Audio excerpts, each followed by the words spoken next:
क्या आपने grandfather paradox के बारे में सुना है? चलिए मैं एक्सप्लेन करता हूँ। मान लीजिए आप फ्यूचर में इतने बड़े साइंटिस्ट बन चुके हो कि आप एक टाइम मशीन का आविष्कार कर देते हो। इसके बाद आप सोचते हो क्यों ना भूतकाल में जाकर अपने दादाजी का बचपन देखा जाए और उस समय के माहौल का मजा लिया जाए। आप टाइम ट्रेवल करके उसी जगह पर जाते हो जहां आपके दादाजी का बचपन था।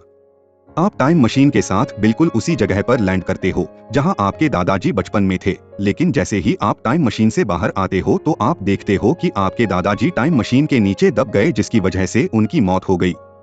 तब जबकि उनकी बचपन में ही मौत हो चुकी है, तो इसका मतलब उनकी कभी शादी ही नहीं होगी, और उनकी शादी ना होने का मतलब है आपके पेरेंट्स का अस्तित्व नहीं होगा, और आपके पेरेंट्स का अस्तित्व नहीं होगा तो जाहिर सी बात है कि आप भी पैदा नहीं होंगे।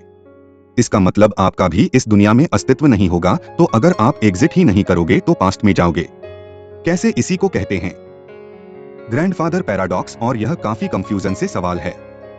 इसीलिए साइंटिस्ट उन्हें तिवारी दिया। अगर मान लीजिए मल्टीभाषी अपैरल ए यूनिवर्स एग्जिस्ट करता है तो फिर यह संभव नहीं हो पाएगा। जैसे कि मान लीजिए आप अभी यह वीडियो देख रहे हैं, लेकिन दूसरे ब्रह्मांड में आपकी कार्बन कॉपी इसी समय कुछ और कर रही है। हमारे ब्रह्मांड की तरह ही और एक ब्रह्मांड हो सकता है जो बिल्कुल हमारे ब्रह्मांड का दर्पण है। हमारी पृथ्वी की तरह ही पृथ्वी भी वहां मौजूद हो सकती है, और केवल पृथ्वी ही नहीं, सौरमंडल, हमारी आकाशगंगा यानी मिल्की वे जैसी सभी चीजें वैसी ही है। और सिर्फ एक ब्रह्मांड ही नहीं, हमारे जैसे कई ब्रह्मांड है जो अनंत है, और इसे पैरेलल यूनिवर्स कहा जाता है। इन ब्रह्मांड में समय अलग अलग चलता है।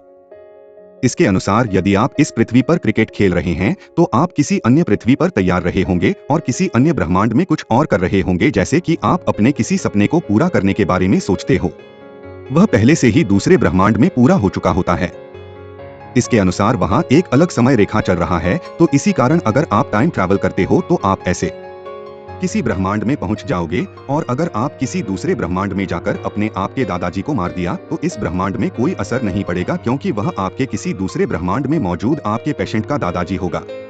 इस थ्योरी को सच मानने का कारण यह है कि जो सपने या डेजा वू हमें आते हैं वह कुछ समय बाद सच हो जाते हैं। इसका मतलब है कि कुछ चीजें ऐसी महसूस होती है जैसे पहले भी घटित हो चुकी हो।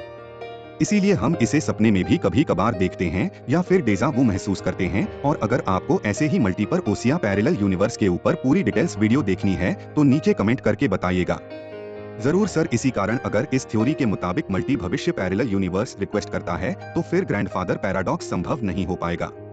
लेकिन वास्तव में फिलहाल ऐसा मल्टी को सपने में सोना संभव नहीं है। इसीलिए आप सब्सक्राइब करके हमारे साथ जुड़े रहिए ऐसे ही रहस्यमय चीजों के बारे में जानने के लिए।